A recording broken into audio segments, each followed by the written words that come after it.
So this is how you can change your app pictures on the iPad. Let me show you how it can work. If this is your first time in here on this channel, most definitely subscribe so you don't miss tutorials and explanations like this one.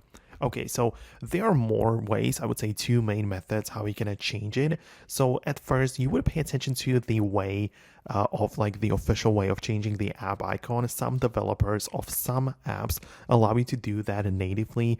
A great example is the NHL app. If you're a fan of that, you can literally download the app and change the icon to whichever your team is your favorite one, right? So you can change the icon to the logo of your favorite team. And that would be done the official method inside of the app. It would ask you for, the decision, and you would just click that. It would work. However, on the iPad, we can also set up shortcuts, which kind of like replace the original apps.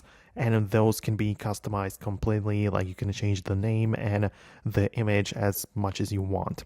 You have probably seen some people changing the icons on their own, and that is exactly the method. So you open up the shortcuts app of the iPhone and you essentially start a new shortcut. The action is going to be to open an app. Then of course you select the app you want to open with it, and when you click on share and add this to the home screen, you will be able to pick the name as well as the icon for that app, for that shortcut. So it makes sense, right? You will basically just replace the original app with this new logo or a new way it looks.